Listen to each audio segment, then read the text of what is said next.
just change. Everybody says that. You don't like something about yourself, you don't like the situation you're in, then make the change. Well, that's really easier said than done. And I'm very sure for a lot of people, it's easy. There are some people that have character traits that support the action of making change. I'm pretty sure there are people out there where change comes very easily. But there's also a large majority of people out there where change doesn't come so easy. Change requires discipline. I believe that a lot of us are creatures of habit, and change goes against that. Having a routine, having habits, having certain habits is very comfortable. And that's what people like. People like to be very comfortable. Comfort prevents, in my opinion, comfort prevents growth and advancement. And I'm sure you're asking yourself by now, where is he going with this? Well, I'm going to tell you where I'm going with this. Here recently, I have come to terms with the fact that I have a character trait. I have a character trait that has really affected me in life much more than I've realized in the past. And I've only come to realize here recently just how much this character trait that I'm talking about has affected me. It's affected me in a lot of ways. It's affected me professionally, personally, romantically, spiritually, in every which way it has affected me. And this character trait I'm talking about is my tendency to be very agreeable. I'm a very agreeable person. And the reason that is, I believe, is for a few reasons. One of those reasons is probably the same reason that a lot of us would have for being agreeable, and that's, I believe, just acceptance, being accepted. This desire to want to be accepted, for me at least, comes from my childhood.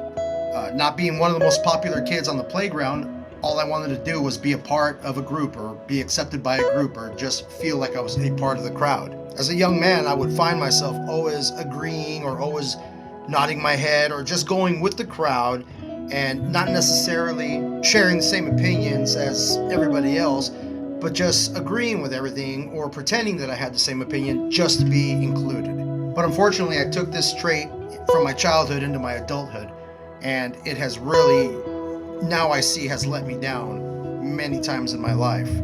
And I say that because a lot of my big major life decisions that I have made were based off trying to make somebody else happy, trying to please somebody else, or trying to have an appearance that I felt would please somebody else or another group of people. Now, I don't regret a lot of these decisions. Although I made them for the wrong reason, a lot of these decisions have actually led me down the path to where I am today, and they have resulted in a lot of positives. But that was just a blessing, or that was just luck, or whatever you want to call it. The fact that I made decisions to please somebody else, which led to a positive thing happening in my life. We'll call it fate, call it whatever, call it blind luck. But the fact of the matter is, I still made a decision that wasn't made based on my opinions or my feelings or my views. These opinions or these decisions were made based on the opinions or the views of somebody else or something else. And if you think about it, when you have a character trait that just wants to please everybody, what that results in an inability to set boundaries, to set personal boundaries. And what are boundaries? Boundaries are simply the limitations that we put when it relates to our interaction with others. Not being able to set boundaries, I believe, comes from a place of not being able to tolerate conflict or rejection. It comes from a place of personal insecurity. But when you don't set boundaries, people will tend to begin to walk on you and walk all over you and push limits with you. And it may not always be maliciously, it's just maybe sometimes they don't know any better because you don't tell them that something bothers you. And what ends up happening is people will do things and you won't say anything, but you'll start to build this resentment towards those individuals, and you'll start to develop pettiness. You'll start to behave a certain way negatively towards these people, and they won't even know why. And that's all your fault, because you don't have the ability, or you just never set those boundaries. You never say, hey, I don't like this. I don't want to do this. No, I don't agree with that. Whatever the case may be, you don't set boundaries. It makes it really hard for people to have positive interactions with you because they don't know where those limits are. And I speak to you from a place of experience where this has bit me many times in my life, but more recently, And in a more extreme case, it has bit me as far as my relationship, because I've never set boundaries in my relationship. And I never set boundaries, again, for not wanting to make the other person, my significant other, uncomfortable, or make her mad, or start an argument. It came from a place of wanting to make my significant other happy all the time, wanting to please her all the time, by never saying no, never denying her anything that she wanted to do. When she would do things that would bother me, not wanting to be that pain in the ass and being like, I don't like that. You know what? I don't like when you do this. I don't like, I just didn't want to be that guy. I didn't know any better. And I never set those boundaries, but I also wouldn't say anything, and she didn't know any better. And she would push her limits and push them further because supposedly it didn't bother me, or it wasn't a big deal. And long term, what that led to was a life where I just started building resentment, and she didn't know why. And I would start holding it against her. I would stop being so romantic. I would stop acting a certain way with her because I had this resentment towards her that I was just bottling up because I refused to set those boundaries. And I refused to let her know when something bothered me. I wouldn't tell her what was really on my mind. And in a way, that's not her fault. I mean, her behavior was her fault, and her actions, we're all responsible for our own actions. But how did she know how to act with me if I wasn't telling her, I wasn't guiding her? Examples of those inabilities to set boundaries. My significant other isn't the most organized person in the world, always waiting till the last minute to do stuff. I always would find myself rescheduling stuff, or canceling plans, or having to go out of my way to cover for something that she didn't do, or something that she forgot, or we would do something that she wanted to do that I wasn't particularly a fan of. And instead of saying, no, you know what, I'm sorry, I'm at work, you're gonna have to deal with that on your own, you should have thought of that before you made that action.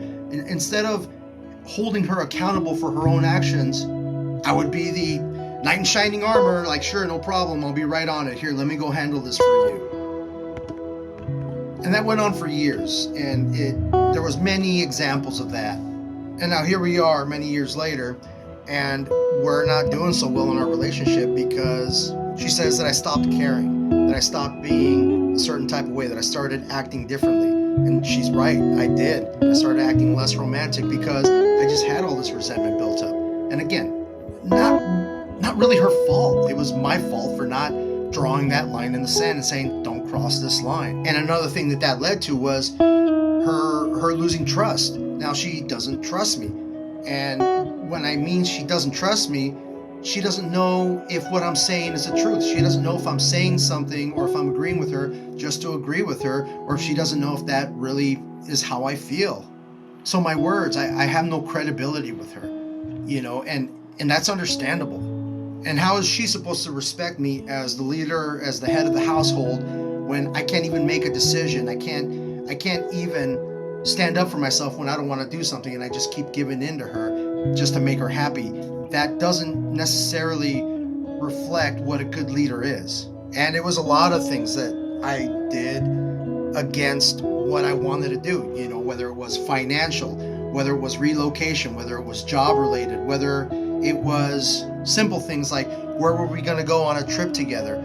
She wanted to go somewhere specific. I didn't want to go there, but I went along with it. And guess what? I didn't have a good time when we went. She couldn't figure out why I was having a good time. She related it to, oh, he's not having a good time with me. Again, that wasn't the case, but she didn't know that because I would never communicate that with her. All this that I'm saying has come after a lot of reflecting. I've spent literally about a year and a half just reflecting on decisions I've made in the past. I've spent a lot of time reflecting on why I am in my particular situation. It's my fault. I've done it to myself. I created that monster. I created that situation. I had every opportunity to make my situation what I wanted, and I didn't, because I never respected myself enough, and I never put myself out there to say, this is who I am, this is what I like, this is what I don't like, this is how I feel, and this is what I don't agree with. I never did any of that. And now that I am at this point in my life, and I'm trying to be that person, I'm trying to make that change that we've been talking about. Now that I'm trying to do that, it's really hard to get that back. I'm also going to mention This is not the first time this has happened to me. In my past relationships, which all obviously they're past relationships for a reason, I was the same exact way. I didn't set boundaries. I let them run the show. I let them do things that they wanted to do, and I never said anything. And obviously, those relationships didn't last. And it took all those failed relationships, including the possibility that my current relationship might not work out. It's not what I hoped for. I'm doing my best to recover and heal all the damage that's been done, but it is going to take effort, and it's taken a great deal of effort. I've been working hard at making the necessary changes to be successful in not only in my relationship, but just in life in general. This goes beyond relationships. I cannot continue to be this agreeable person and not setting boundaries in any aspect of life, especially professional. And let me tell you, through a lot of prayer, through a lot of self-reflection, through a lot of positive thinking, I have been able to make a lot of changes. I've made major course corrections in this last year and a half. I have began setting boundaries. And I'm not talking about began as of right now. I mean, it's happened over the last, in the last year. I began setting boundaries in different parts of my life, and I've actually enjoyed the benefits of setting those boundaries. I feel better about myself. It's almost been like reprogramming the way I think. It's been like reprogramming the computer that is my brain. I constantly see myself walking a little taller and feeling better about myself in situations where I stand by my beliefs, or I stand by an opinion, or I stand by something, an action that I want to do, and not to please somebody, not for acceptance or anything. I find myself walking a little taller and being happy about the fact that, I'm doing what I want to do, or I got my way, or things went my way. And it's not about necessarily getting your way. It's just about respecting yourself and people having respect for you, and people having respect for those boundaries. And it's gotten to the point where it's almost becoming automatic. I'll give you an example. At work the other day, I was heading out and I was in a bit of a hurry, and I came across another individual that worked there at one of the companies, and he wanted to make small talk with me, and he started telling me about this, that, and the other. And normally in the past, I would have just stood there and I would have listened to him, and I would have heard him out, his whole conversation, and I would have just been there, not even really listening to him, because I would have been so focused on the fact that I have to leave, but I don't have the balls to tell him, hey man, I got to get out of here. But I normally would have just listened to them, and I would have built resentment towards the guy for making me late, and been like, man, I can't believe that SOB made me late. And that didn't happen. Mid-sentence, I actually cut him off and be like, hey, look, you know what? I don't mean to be rude, but I'm actually in a hurry. I got to get out of here. We'll catch up later. And he was fine with that. And I was able to get out of there. And that's just a small example. It's a small example. It's a real small example, but the practice itself applies to all those types of situations. And you have to do that. You have to value your own time. You have to value your space. You have to value your beliefs, because nobody is going to value your beliefs, and no one's going to value your space like you are. So don't think that people are going to hate you. And if they do, so what? But don't take it as, oh man, you know what? If I don't agree, this guy's not going to like me. That's not ever really the case. If anything, people will respect you more. You will have fewer misunderstandings. You will actually have much fewer situations of conflict if you set those boundaries. And there's nothing wrong with boundaries. And we deal with boundaries in different ways every day, and you just don't even notice them. For example, you're going down the road. As you're going down the road, there's cars coming the opposite way. And what is the boundary? The boundary is that yellow line in the middle of the road.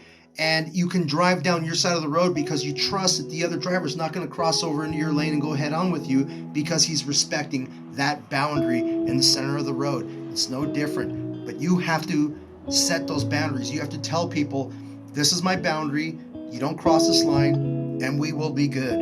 So I really encourage everybody to start examining, start analyzing your current situation, or how you interact with people. Are you one of these individuals that doesn't set those boundaries? Are you one of these individuals that just wants to please everybody? And really think about it. And if you are, start making the change. And change Yes, change takes discipline, but in all honesty, it's not that hard. If your desire to change outweighs your desire to remain where you are and be comfortable, you can change. When the comfortable starts becoming uncomfortable, that will motivate you to want to change. And start small. I mean, it could be as small as your employer asking you to work overtime and saying, you know what, no, I got things to do with my family this weekend. It could be your significant other being like, hey, you know what, I want to go, I feel like eating this tonight. And you saying, no, you know what, I'd rather go over here. And be confident enough with yourself to be able to make that decision. You're not going to please everybody, but you can please yourself. And that's more important. I'll also add, you don't have to be a prick when you're setting these boundaries. You can be very tactful. You can be very respectful, but firm, and do it in a very calm and controlled manner. And I can almost assure you, you're going to get a positive result each time. And you know what? You're going to run into situations where they disagree with you, but that's okay. Because, like I said, you're not going to please everybody, but you can at least please yourself. And if you can relate to any of this, share your experiences in the comments. Would love to hear them.